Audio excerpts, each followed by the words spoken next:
उन्हाळ्यात घामोळ्यांमुळे त्रासले आहात, गरमी सहन होत नाही, आता उन्हाळ्यातही हिवाळ्यासारखी थंडी अनुभवायची आहे तर वापरा फक्त रॅपल बर्फिला कूल घमोरी पावडर आयुर्वेदिक, जो देतो ताज्या लॅव्हेंडरच्या सुगंधासह घामोळ्यांपासून त्वरित आराम. संपूर्ण कुटुंबासाठी उपयुक्त, फक्त 90 रुपयात उपलब्ध. उन्हाळा कितीही गरम असो, आता थंडगार आणि सुगंधी अनुभव मिळवा. रॅपल बर्फिला कूल घमोरी पावडर आयुर्वेदिक आणि प्रभावी. नमस्कार, मी अक्षय तुम्हा सर्वांचं पुन्हा एकदा एडियन बातमीपत्रात मनपूर्वक स्वागत करतोय. आज दिवसभरात घडलेल्या संपूर्ण घटनांचा आढावा आपल्याला घ्यायचाच आहे, परंतु त्या अगोदर नजर टाकूया आज दिवसभरात घडलेल्या काही महत्त्वाच्या आणि ठळक घडामोडींवरती. फडणवीस खोटं बोलत आहे. फडणवीस यांच्याकडे पुरावा आहे. फडणवीस साहेब, तुम्ही मुंडे यांना सोडलं तर आणखी मोठे गुन्हे करेल, तुम्हाला डाग लावेल. मनोज जरांगे यांचा फडणवीसांना सल्ला. तर छत्रपती संभाजीनगर शहर पोलिसांना महाराष्ट्र राज्यातून बालस्नेही पुरस्कार प्रदान. पोलीस आयुक्तांकडून सर्वांचं कौतुक. आता बघूया सविस्तर बातम्या. 1 नंबर आरोपी कार्यालय चालवत होता. खंडणी मागितली, मुंडे याला कॉल केला. फरार आरोपीने देखील मुंडे यांना कॉल केला. अवादा कंपनी खंडणी संदर्भात मुंडे यांच्या घरी बैठक झाली. या सगळ्यांचे SIT CID कडे पुरावे असून चौकशी करा. आता फडणवीस बोलत नाही तोपर्यंत हे होत नाही. या प्रकरणामध्ये सह आरोपी मुंडे आहेत असा दावा मनोज जरांगे पाटील यांनी केलाय. काय दादावर का की तो माणूस त्याच्या नावावरती प्रॉपर्टी ठेवत होता, धनंजय मुंडेची. म्हणून फडणवीस साहेबाला आपण दुसऱ्यांदा विनंती करतोय की तुम्हाला जो वाटतंय की तो आढळला नाही, तो त्याच्यातच आहे. पुन्हा एकदा 1 नंबरच्या आरोपीची चौकशी करा. ही प्रॉपर्टी तो कोणासाठी कमवली, खंडण्या कोणासाठी मागितल्या, निवडणुकीत तो ह्यो पैसा धनंजय मुंडेला खून करून वापरायला दिला का नाही दिला. त्याच्या नावावरची कोट्यावधीची प्रॉपर्टी ही धनंजय मुंडेची, 100% ही धनंजय मुंडेची आहे. आणि सगळं धनंजय मुंडेचं काम तो बघत होता, कार्यालयाचं कामकाज, व्यवसायाचं पण, आणि तो बऱ्याच ठिकाणी पार्टनरसुद्धा. आता ज्यावेळेस फडणवीस साहेब त्याच्या 1 नंबरच्या आरोपीच्या प्रॉपर्टीवर जप्ती आणतील त्यावेळेस धनंजय मुंडेचा बघा कसा तिळपापड होतो आहे. कारण ते धनंजय मुंडेच्या प्रॉपर्ट्या त्या जप्त होणंही गरजेचं आहे सगळ्या. आणि व्यवहार यांनी सगळे त्याच्यासाठीच केलेले आहेत. 1 नंबरच्या आरोपीनं धनंजय मुंडेसाठी केलेले. धनंजय मुंडे 100% 302मध्ये हाई म्हणजे हाई. आणि SIT कडे CID कडे तसे पुरावे आहेत. फडणवीस साहेब किती नाही म्हणले तरी आहेत. तुम्ही त्याचा पुनर्तपास करा, किंवा आता तपासणी पुरवणी अहवाल जेव्हा पुरवणी अहवाल येईल त्याच्यातसुद्धा बघा तुम्ही की 100% धनंजय मुंडे तपासात येणार. फक्त त्याला चौकशीला घ्या. त्याला ह्या 5-7 चौकशाला फडणवीस साहेबांनी घ्या. फडणवीस साहेब 100% म्हणतील की खरोखरच धनंजय मुंडे 302मध्ये आहे. फक्त तुम्ही त्याला तपासाला पुन्हा एकदा घ्या. वाळूज MIDC येथील पंढरपूर येथील प्रसिद्ध श्री विठ्ठल रुक्मिणी मंदिराच्या आवारामध्ये गुरुवारी 6 मार्चला पहाटे 2:30च्या सुमारास एका तरुणाने अनधिकृतरित्या प्रवेश करून थेट मंदिराच्या कळसावरती चढून कळस हलवत मोठ्याने आरडाओरडा करू लागला. योग्य दक्षता घेऊन वाळूज MIDC पोलिसांनी त्याला सुरक्षित खाली उतरवलं आणि ताब्यात घेतलं. त्याची सध्या कसून चौकशी सुरू आहे. पोलिसांनी वेळीच हालचाली केल्याने यावेळी मोठा अनर्थ टळलाय. पहाटे 2:30च्या सुमारास अंगावरती शर्ट नसलेला परप्रांतीय युवक मंदिराच्या कंपाऊंडमध्ये उडी मारून शिरला. हे पाहता संस्थानाच्या वॉचमनने त्याला थांबवण्याचा प्रयत्न केला, मात्र त्याने दगडफेक करत थेट मंदिराच्या गाभाऱ्यावरती प्रवेश केला. साखळीच्या मदतीने कळसावरती तो चढला. कळस हलवत मोठ्याने आरडाओरडा करू लागला. संस्थानाच्या वॉचमनने तात्काळ संस्थानाचे अध्यक्ष राजेंद्र पाटील पवार आणि सचिव अप्पासाहेब पाटील झळके यांना घटनेची माहिती दिली. वरिष्ठ पोलीस निरीक्षक रामेश्वर गाडे यांनाही कळवलं. त्यानंतर पोलीस अधिकारी भगतसिंग गुणावत आणि त्यांच्या सहकाऱ्यांनी त्वरित घटनास्थळी धाव घेतली. योग्य दक्षता आणि नियोजनबद्ध प्रयत्नामुळे त्याला सुरक्षित खाली उतरवून ताब्यात घेण्यात आलं. घटनेत गावातील नागरिकांनी महत्त्वाची भूमिका बजावली। घटनास्थळी उपस्थित राहून परिस्थिती नियंत्रणात ठेवण्यासाठी संस्थानाचे अध्यक्ष राजेंद्र पाटील पवार, सचिव आप्पासाहेब पाटील झळके, माजी सरपंच शेख अख्तरभाई, ग्रामपंचायत सदस्य शेख जावेदभाई शेख चांद, रोहित राऊत, विष्णू राऊत, जगन्नाथ अवताडे, दीपक कानडे, सागर कानडे, लखन सलामपुरे, राजू म्हस्के आदींनी सहकार्य केलं। वाळूज MIDC पोलिसांनी तातडीने कारवाई केल्यामुळे कोणतीही अनुचित घटना घडली नाही। मंदिराच्या पवित्रतेला धक्का लागू न देता माथेफिरू युवकाला सुरक्षित खाली उतरवून पुढील कारवाईसाठी ताब्यात घेण्यात आलं। या सतर्कतेबद्दल पोलिसांचं सर्व स्तरांतून आता कौतुक होत आहे। नारेगाव कचरा डेपो समोरील दौलतनगरमध्ये 6 भंगार गोदामे बुधवारी पहाटे 1:30च्या सुमारास लागलेल्या आगीत जळून खाक झाली आहे। अग्निशमन विभागाने पाण्यासह फूमचा मारा करून आग 6 तासांमध्ये आटोक्यात आणली। गॅरेज, लाकडाचे वखार आणि कूलर बनवण्याची गोदामे यामध्ये समाविष्ट होती। नारेगाव कचरा डेपो समोरील दौलतनगरमध्ये गोदामामधून आगीचे लोट निघायला लागताच नागरिकांनी अग्निशमन विभागाला कळवलं। अग्निशमन विभागाचे अधिकारी कृष्णा होळंबे, रमेश सोनवणे, LP कोल्हे, विनायक कदम या जवानांनी घटनास्थळी धाव घेतली। सुदैवाने आगीत कुठलीही जीवितहानी झाली नसल्याचं कृष्णा होळंबे यांनी सांगितलंय। बुधवारी पहाटे 4:30 वाजेपर्यंत आगीवरती पाण्याचा मारा सुरू होता। अग्निशमन विभागासह खाजगी कंपन्यांचे मिळून 5,000 लिटरचे 8 बंब व 10,000 लिटरच्या 6 टँकरचं पाणी विझवायला लागलं। पहाटेपर्यंत आकाशामध्ये धुराचे लोट पसरले होते। आगीचं कारण अद्याप समोर आलेलं नाहीये। व्यावसायिकाचं मोठं नुकसान झालंय। दरम्यान हडको N12 भागातील सिद्धार्थ नगरामध्ये बुधवारी पहाटे 3च्या सुमारास डीजेचा टेम्पो जळून खाक झाला। अग्निशमन विभागाने आग तेथे सुद्धा आटोक्यात आणली। महाराष्ट्र राज्य बालहक्क विकास विभाग युनिसेफ यांच्या संयुक्त विद्यमाने आयोजित राज्यस्तरीय कार्यक्रमामध्ये छत्रपती संभाजीनगर पोलीस आयुक्तालयातील पोलीस निरीक्षक गजानन कल्याणकर, महिला पोलीस उपनिरीक्षक राधा लाटे, श्रेणी पोलीस उपनिरीक्षक इसाक पठाण, रत्नसिंग राजपूत, विजय लेतुरे, हिरा चिंचोळकर, वर्षा पवार यांना बालस्नेही पुरस्कार प्रदान करण्यात आलाय। त्यांचं पोलीस आयुक्त यांनी अभिनंदन केलंय। महाराष्ट्र राज्य आयोग व महिला बाल विकास विभाग युनिसेफ यांच्या संयुक्त विद्यमाने हा कार्यक्रम आयोजित करण्यात आला होता। याचं उद्दिष्ट म्हणजे राज्यात बालकांच्या सर्वांगीण विकास, बाल विकास हक्क संरक्षण, त्यांची सुरक्षा व आरोग्य इत्यादी अनेक महत्त्वपूर्ण विषयावरती अनेक प्रशासकीय यंत्रणा, संस्था या सकारात्मक पद्धतीने मुलाचं कार्य पार पाडत आहेत। त्यांचा सन्मान करणं आवश्यक आहे। त्यासाठी या व्यक्ती, संस्था बालस्नेही पुरस्काराने सन्मानित करण्यासाठी आयोजन केलं होतं। सर्व पोलीस आयुक्तालय व सर्व परिक्षेत्रे, विशेष पोलीस महानिरीक्षक, पोलीस उपमहानिरीक्षक यांच्या विभागातून प्रत्येकी 1 पोलीस निरीक्षक, 1 पोलीस उपनिरीक्षक, 1 पोलीस हवालदार, 1 पोलीस नाईक, 1 पोलीस अंमलदार यांनी उत्कृष्ट कामगिरी केल्याबद्दल त्यांची कामगिरी मागवण्यात आली होती। पोलीस आयुक्त प्रवीण पवार यांनी पोलीस आयुक्तालयातील सर्व पोलीस ठाण्यांकडून बालकांविरुद्ध होणाऱ्या अपराधांना आळा घालण्यासाठी व बालकांच्या सुरक्षिततेसाठी जनजागृती, विविध शाळा, वसतिगृहांना भेटी देऊन कायदेविषयक प्रबोधन, शाळा व मुलींच्या स्कूल बसेस, रिक्षा प्रवासादरम्यानची सुरक्षा याबाबत भेटी देऊन कायदेविषयक प्रबोधन केलं होतं आणि तशी मोहीम राबवली होती। पोलीस स्टेशन, MIDC सिडकोने मुलामुलींच्या सुरक्षिततेसाठी व समाजमूलक वातावरण निर्मितीसाठी विविध स्तरावरती महाराष्ट्र शासनाने निर्गमित केलेल्या कार्यक्रमांची प्रभावीपणे अंमलबजावणी केली। पोलीस ठाणे हद्दीतील नागरिकांना लहान मुलांच्या सुरक्षिततेबाबत जागृत केल्याने परराज्यातील एका अल्पवयीन मुलाला त्याच्या नातेवाईकाच्या सुरक्षितपणे ताब्यात देण्यात आला। पोलीस ठाणे हद्दीतील शाळा, कॉलेज, कोचिंग क्लासेस येथे प्रतिष्ठित वकील, सामाजिक कार्यकर्ते यांच्यासह भेटी देऊन जनजागृती करण्यात आली आहे। अनैतिक मानवी वाहतूक प्रतिबंधक कक्ष यांच्याकडे बालकांचे होणारे लैंगिक शोषण, पोलीस स्टेशन स्तरावरती अल्पवयीन मुलींना पळवून नेऊन केल्याबाबत दाखल झालेल्या अपहरणाच्या गुन्ह्यात तपास करून उघडकीस न आलेले गुन्हे, अनैतिक मानवी वाहतूक प्रतिबंधक कक्षातील पोलीस अधिकारी व अंमलदार यांनी उत्कृष्टरित्या तपास करून मोठ्या प्रमाणामध्ये पोलीस आयुक्तालयातील विविध पोलीस स्टेशनचे गुन्हे उघडकीस आणले आहे।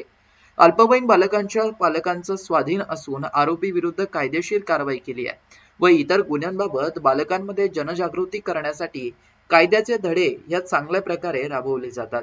सदर नामांकनांवरून दिनांक 3 मार्च 2025 रोजी सदर पुरस्काराचं वितरण यशवंतराव चव्हाण सेंटर जनरल जगन्नाथ भोसले मार्ग नरिमन पॉइंट मुंबई येथे करण्यात आला। पोलीस निरीक्षक गजानन कल्याणकर, महिला पोलीस उपनिरीक्षक राधा लाटे, श्रेणी पोलीस उपनिरीक्षक इसाक पठाण, रत्नसिंग चव्हाण, विजय लेतुरे, हिरा चिंचोळकर, वर्षा पवार यांना बालस्नेही पुरस्कार प्रदान करण्यात आलाय। सदरील निवडीबाबत सर्व पोलीस अधिकारी व अंमलदार यांचं पोलीस आयुक्त प्रवीण पवार, पोलीस आयुक्त नितीन बगाटे, पोलीस उपायुक्त शिलवंत नांदेडकर, पोलीस उपायुक्त सुभाष भुजंग, सहाय्यक पोलीस आयुक्त सुदर्शन पाटील, सहाय्यक पोलीस आयुक्त सिडको विभाग, वरिष्ठ पोलीस निरीक्षक संदीप गुरमे यांनी अभिनंदन केलं आहे। शहरवासियांना एक सुवर्ण संधी। तुम्ही एखादा व्यवसाय करताय का? मग एडीएन वरती जाहिरात करा आणि मिळवा व्यवसायात मोठा फायदा। तर वाट कसली बघत आहात? आत्ताच खाली दिसत असलेल्या नंबरवरती संपर्क साधा। आपल्याला अजूनही काही बातम्यांचा आढावा घ्यायचा आहे, परंतु इथे वेळ झाली एका छोट्याशा ब्रेकची। कुठेही जाऊ नका, पाहत रहा एडीएन न्यूज।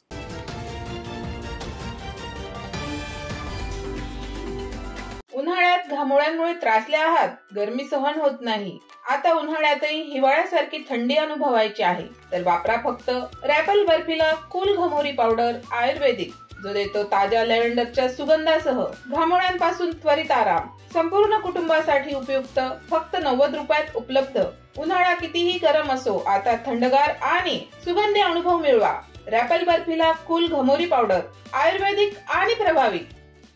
अनेकांच्या मनात स्वप्न असते की देशाची सेवा करायची, परंतु काही लोकच योग्य प्रशिक्षण घेऊन ते वास्तवात पूर्ण करतात। वास्तविक सैनिक बनणे सोपं काम नाही, कारण प्रशिक्षणाच्या मैदानापासून ते युद्धाच्या रणांगणापर्यंत प्रत्येक क्षण संघर्षमय असतो। फक्त जो इमानदार, समजूतदार असेल आणि ज्याची इच्छाशक्ती प्रबळ असेल, असाच व्यक्ती या क्षेत्रात टिकू शकतो। प्रत्येक वर्षी अनेक परीक्षार्थ्यांना यश प्राप्त होते, ते फक्त आणि फक्त गरुडचे अकॅडमी। पंख आम्ही देतो, उंच भरारी तुम्ही घ्या।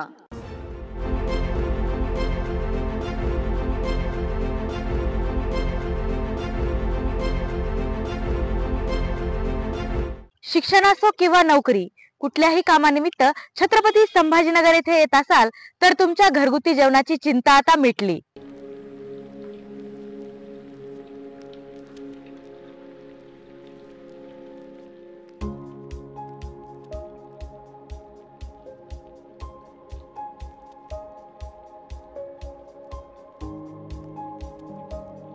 नमस्कार, मी पूजा दातार। मी रुचिरा स्वयंपाकघर सुरू करून 15 वर्ष झाली।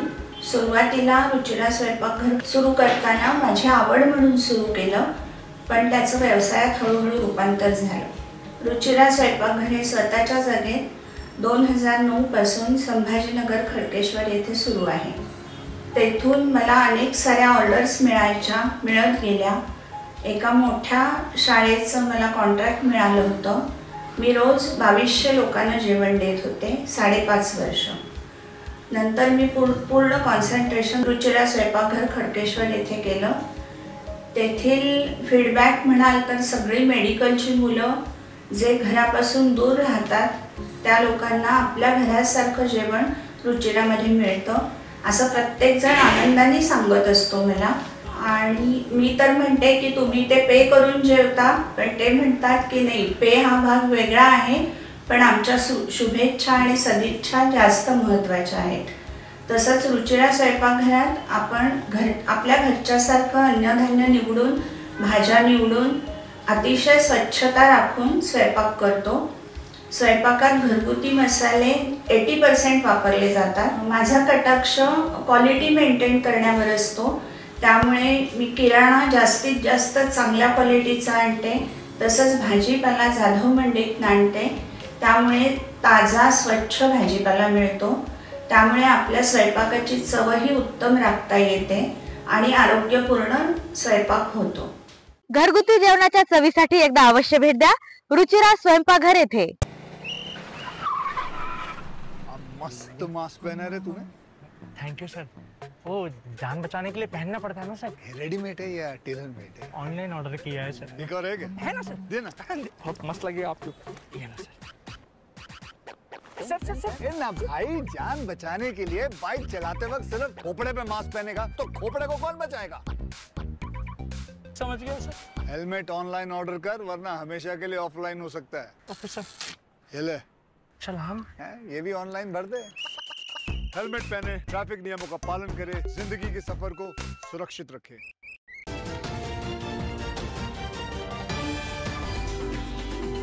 ब्रेकनंतर पुन्हा एकदा स्वागत। आपण बघत आहात एडीएन बातमीपत्र। छत्रपती संभाजीनगरच्या सिद्धार्थ उद्यानातील प्राणी संग्रहालयात लवकरच जंगलाचा राजा सिंह दाखल होणार आहे। सिद्धार्थमध्ये वाघांची संख्या भरपूर आहे। 7 पिवळ्या पट्ट्यांचे आणि 5 पांढऱ्या पट्ट्यांचे वाघ या सिद्धार्थ उद्यानात सध्या आहेत, पण सिंह एकही नव्हता। त्यामुळे 3 वाघ देऊन कर्नाटक राज्यातील शिवमोगा प्राणी संग्रहालयाकडून 1 सिंह, 1 अस्वल आणि कोल्ह्याची नरमादी आणण्यात येणार आहे। छत्रपती संभाजीनगरातील सिद्धार्थ प्राणी संग्रहालयातील वातावरण वाघोबांसाठी चांगले आहे, त्यामुळे येथील वाघांचा प्रजनन दर चांगला आहे। सध्या 12 वाघ आहेत। कर्नाटकच्या प्राणी संग्रहालयाने 3 वाघ सिद्धार्थ उद्यानाकडे मागितले होते, त्या बदल्यात सिद्धार्थने सिंह, अस्वल, कोल्ह्यांची जोडी मागितली। कर्नाटकच्या प्राणी संग्रहालयाने ते देण्याची तयारी दर्शवली आहे, त्यामुळे लवकरच जंगलाचा राजा छत्रपती संभाजीनगरात दाखल होणार आहे। महानगरपालिकेने केंद्रीय प्राणी संग्रहालय प्राधिकरणाकडे प्राण्यांची अदलाबदल करण्यासाठी मान्यतेचा प्रस्ताव पाठवला होता।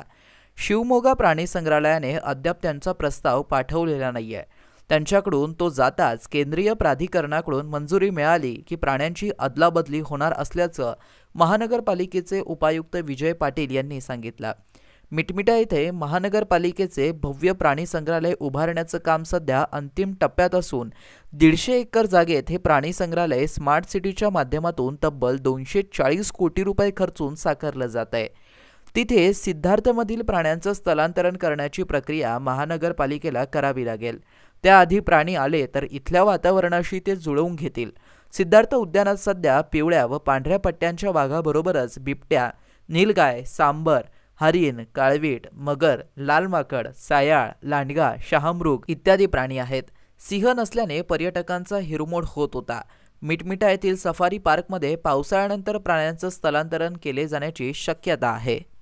दिनांक 26 व 27 एप्रिल 2025 रोजी एकनाथ रंगमंदिर उस्मानपुरा येथे बुद्ध विहाराचे 3रे राष्ट्रीय अधिवेशन आयोजित करण्यात आले असून याबाबत बुद्ध विहार समन्वय समितीचे अध्यक्ष अशोक सरस्वती, आयोजक चेतन कांबळे, प्राचार्य सुनील वाकेकर, प्राध्यापक भारत शिरसाट यांच्या वतीने पत्रकार परिषदेत माहिती देण्यात आली आहे। बुद्ध विहार समन्वय समिती भारतातील सर्व बुद्ध विहारांचा आणि वेगवेगळ्या हजारो संघटनांमध्ये विखुरलेल्या बौद्धांचा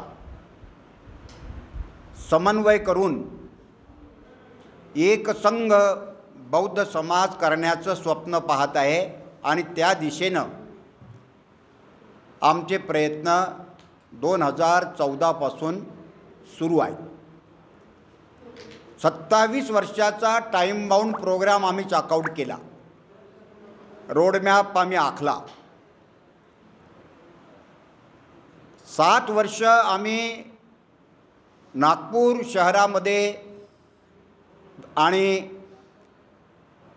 विदर्भामध्ये आम्ही काम केलं, एक जनाधार निर्माण केला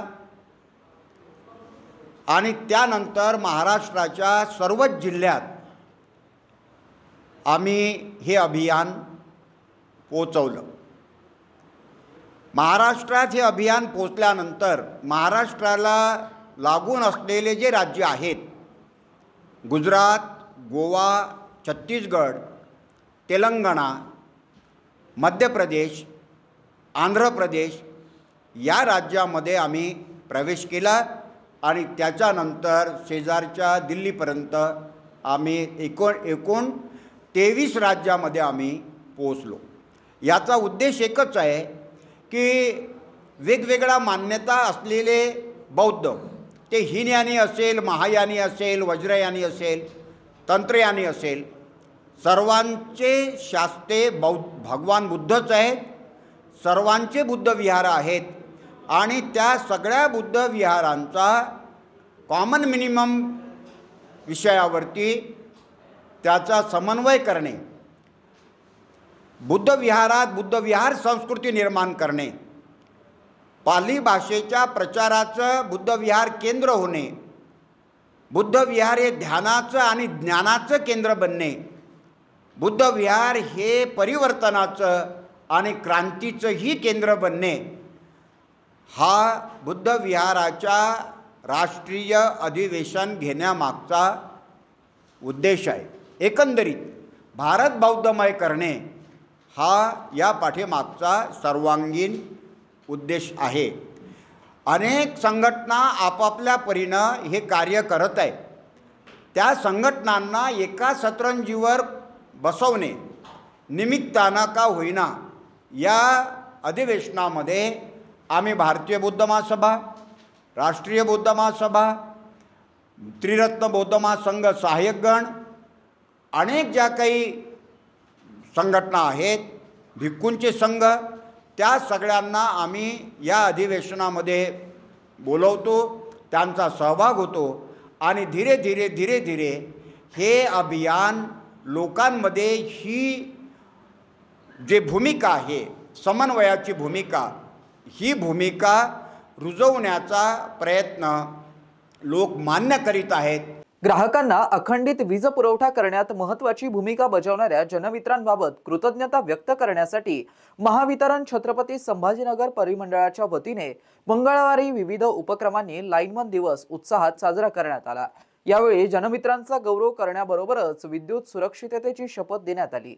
लाईनमन दिवस निमित्ताने सकाळी महावितरणचं परिमंडळ कार्यालय ते तापड या नाट्य मंदिरापर्यंत जनमित्र गौरव रॅली काढण्यात आली. जनमित्रांच्या कामांची तसेच महावितरणाच्या योजनांची माहिती देणारे फलक घेऊन वरिष्ठ अधिकारी व कर्मचारी मोठ्या संख्येने रॅलीत सहभागी झाले होते. तापड या नाट्य मंदिरात झालेल्या मुख्य कार्यक्रमाच्या अध्यक्षस्थानी सहव्यवस्थापकीय संचालक राहुल गुप्ता तर प्रमुख मार्गदर्शक म्हणून मुख्य अभियंता पवनकुमार कछोट होते. मंचावरती अधीक्षक अभियंता मनीष ठाकरे, प्रभारी सहमुख्य औद्योगिक संबंध अधिकारी किशोरी तळेले, प्रभारी सहाय्यक महाव्यवस्थापक स्वाती चव्हाण गाडेकर, उपमुख्य औद्योगिक संबंध अधिकारी विश्वास पाटील यांची प्रमुख उपस्थिती होती. यावेळी सहव्यवस्थापकीय संचालक गुप्ता यांनी लाईनमन दिवसाच्या शुभेच्छा देऊन जनमित्रांच्या सर्व अडचणी सोडवण्याचं आश्वासन दिलं. तंत्रज्ञानाचा वापर करून अनेक जनमित्र उत्कृष्ट ग्राहक सेवा देत आहेत. याबरोबरच सर्वांनी वीज हानी व वीजबिल थकबाकी कमी करण्यासाठीही प्रयत्न करावेत. मुख्य अभियंता कछोट म्हणालेत की ऊन वारा पावसाची तमा न बाळगता ग्राहकांना चांगली सेवा देण्यासाठी जनमित्र रात्रंदिवस काम करतात. त्याबद्दल त्यांचे करावे तेवढे कौतुक कमीच आहे. तथापि वीजबिलाच्या थकबाकीमुळे कंपनीसमोर आर्थिक आव्हान आहे. त्यासाठी सर्वांनी एकत्रित प्रयत्न करण्याची गरज आहे. जानेवारी फेब्रुवारी जनमित्रांसाठी वीजबिल वसुलीचे चांगले काम केलेत. त्याचप्रमाणे मार्चमध्येही उत्कृष्ट कामगिरी करून सर्व जनमित्र छत्रपती संभाजीनगर परिमंडळाचे नाव उंचावतील अशी अपेक्षा कछोट यांनी व्यक्त केली. अधीक्षक अभियंता ठाकरे यांनी जनमित्रांना सर्व सुविधा देण्यास कटिबद्ध असल्याचं सांगितलं. तसेच जनमित्रांनीही सुरक्षा साधनांचा वापर करूनच काम करावं असं आवाहन यावेळी करण्यात आलं. यावेळी एशियन हॉस्पिटलचे ICU तज्ज्ञ डॉक्टर अविनाश त्रिभुवन यांनी CPRचं प्रात्यक्षिक दाखवत आणीबाणीच्या प्रसंगी कशी काळजी घ्यावी याबाबत मार्गदर्शन केलं. सुदर्शन नेत्रालयाचे जनसंपर्क अधिकारी संजीव कदम यांनी नेत्र तपासणीविषयी माहिती दिली. अतिरिक्त कार्यकारी अभियंता व्यंकटेश पेन्सलवार यांनी सर्वांना विद्युत सुरक्षेची शपथ दिली. यावेळी वर्षभरामध्ये उत्कृष्ट कामगिरी करणाऱ्या प्रत्येक शाखेतील एका जनमित्राचा मान्यवरांच्या हस्ते प्रमाणपत्र देऊन सन्मान करण्यात आला. यावेळी प्रभारी महाव्यवस्थापक नितीन पाडसवान, प्रभारी उपमहाव्यवस्थापक चंद्रकांत खाडे, वरिष्ठ व्यवस्थापक लक्ष्मीकांत राजेल्ली, कार्यकारी अभियंता शैलेश कलंत्री, भूषण पाहुरकर, प्रसाद महातोले, महेश पाटील, विष्णू नवले यांच्यासह शहर व ग्रामीण मंडळातील अभियंते व जनमित्र मोठ्या संख्येने उपस्थित होते. उपमुख्य औद्योगिक संबंध अधिकारी विश्वास पाटील यांनी प्रास्ताविक केलं तर व्यवस्थापक संजय खाडे व बापू शिंदे यांनी सूत्रसंचालन केलं. जनसंपर्क अधिकारी ज्ञानेश्वर आर्दड यांनी आभार मानलं. पॅन्थर्स रिपब्लिकन पार्टीच्या वतीने तहसील कार्यालयासमोर सुरू असलेले उपोषण मागे घेण्यात आले असून घोडेगाव धामणगाव येथील शेतकऱ्यांचे उपोषण सोडवण्यात प्रशासनाला यश आलंय. खुलताबाद तालुक्यातील घोडेगाव धामणगाव येथील शेतकऱ्यांचे गेल्या 4 दिवसांपासून सुरू असलेले आमरण उपोषण अखेर गुरुवारी उपविभागीय अधिकारी यांनी दिलेल्या लेखी पत्रानंतर सोडवण्यात आलं। यावेळी नायब तहसीलदार प्रशांत काळे, खुलताबाद तहसील कार्यालयाचे नायब तहसीलदार प्रमोद सावंत, माजी उपसभापती दिनेश अंभोरे यांच्या हस्ते उपोषणकर्त्यांना ज्यूस देण्यात आला। तालुक्यातील घोडेगाव धामणगाव येथील हे शेतकरी जमिनीच्या प्रश्नासंदर्भात उपोषणाला बसले होते। या प्रकरणी 11 मार्च रोजी तहसील कार्यालयात सुनावणी घेण्यात येऊन प्रश्न मार्गी लावला जाईल असं लेखी पत्र देऊन उपोषण सोडवण्यात आलं। यावेळी रिपब्लिकन पार्टीचे तालुका अध्यक्ष राज आनंद सुरतकर, तहसील कार्यालयाचे अव्वल कारकून अनिल भगत या उपोषणासंदर्भात गेल्या 4 दिवसांपासून अधिकाऱ्यांशी चर्चा करून माजी सभापती दिनेश अंभोरे यांच्या पुढाकाराने या उपोषण सोडवण्यात आलं असल्याची माहिती उपोषणकर्त्यांनी सांगितली। यावेळी भास्कर खाजेकर, हरिश्चंद्र जाधव, उत्तम जाधव, जाधव दगडू जाधव, सोमीनाथ जाधव, किसन जाधव, दगडू जाधव, लक्ष्मण जाधव, बाळूबा जाधव, उत्तम जाधव, साईनाथ जाधव, पोपट जाधव, लक्ष्मण आव्हाड यांच्यासह उपोषणकर्ते आणि शेतकरी उपस्थित होते। एडियनसाठी तालुका प्रतिनिधी हुसेन पटेल, खुलताबाद। ज्या उपोषणासाठी आम्ही बसलो होतो, धामणगाव आणि घोडेगाव या ठिकाणची जे शेतकऱ्याची जी मागणी होती, पोट खराब क्षेत्र हटवणे व वर्ग 2 मधून वर्ग 1 जमीन करणे, यासाठी या उपोषणाचा विषय आम्ही पॅंथर्स रिपब्लिकन पार्टीच्या वतीने या ठिकाणी खुलताबाद या ठिकाणी राबवलेला आहे। आणि आज कन्नड SDM ऑफिसचे आमचे जे काही अधिकारी आहेत, मेन अधिकारी साहेब येणार नाही असं आम्हाला माहिती मिळाली, परंतु आमचे या ठिकाणी खुलताबादला असलेले काळे सर या ठिकाणी उपोषण सोडण्यासाठी व येत्या 11 तारखेला या ठिकाणी बाईट आपल्या तारीख घेऊन आणि त्या दिवशी जो काही निर्णय आम्ही मागणीमध्ये केलेला आहे तो या ठिकाणी त्यांच्या वतीने देणार आहे असे त्यांनी आम्हाला आज आश्वासन दिलं। म्हणून आज दिनांक या ठिकाणी या उपोषणाची आम्ही या ठिकाणी सांगता करत आहोत, उपोषण सोडत आहोत। आज ते आमच्या सोबत आहे, त्यांच्या आश्वासनाला आम्ही मान देत आहोत। त्यांनी आम्हाला जे 11 तारखेचं आश्वासन दिलेलं आहे, या आश्वासन त्यांनी पूर्तता करावं, जे पोट खराबीचे जमीन आहे ते काढावं आणि जे वर्ग 2 मध्ये आहे ते वर्ग 1 मध्ये करण्यात यावं। आणि आमचे जे रिपब्लिकन पार्टी पक्षाचे जे वतीनं जे आमचे सुवाडकर साहेब आहे त्यांनी जे आमचं नेतृत्व केलं त्याच्याबद्दल त्यांचे आम्ही आभारी आहोत। शेवटी पुन्हा एकदा नजर टाकूया आज दिवसभरात घडलेल्या काही महत्त्वाच्या आणि ठळक घडामोडींवरती। फडणवीस खोटं बोलत आहे, फडणवीस यांच्याकडे पुरावा आहे। फडणवीस साहेब, तुम्ही मुंडे यांना सोडलं तर आणखी मोठे गुन्हे करेल, तुम्हाला डाग लावेल, मनोज जरांगे यांचा फडणवीसांना सल्ला। तर छत्रपती संभाजीनगर शहर पोलिसांना महाराष्ट्र राज्यातून बालस्नेही पुरस्कार प्रदान, पोलीस आयुक्तांकडून सर्वांचं कौतुक। आणि याबरोबरच हे बातमीपत्र इथेच संपलं। पुन्हा भेटूया पुढील बातमीपत्रात, तोपर्यंत पाहत रहा आपल्या हक्काचं बातमीपत्र एडियन न्यूज। उन्हाळ्यात घामोळ्यांमुळे त्रासले आहात, गरमी सहन होत नाही, आता उन्हाळ्यातही हिवाळ्यासारखी थंडी अनुभवायची आहे, तर वापरा फक्त रॅपल बर्फीला कूल घमोरी पावडर आयुर्वेदिक, जो देतो ताज्या लॅव्हेंडरच्या सुगंधासह घामोळ्यांपासून त्वरित आराम। संपूर्ण कुटुंबासाठी उपयुक्त, फक्त 90 रुपयात उपलब्ध। उन्हाळा कितीही गरम असो, आता थंडगार आणि सुगंधी अनुभव मिळवा। रॅपल बर्फीला कूल घमोरी पावडर आयुर्वेदिक आणि प्रभावी।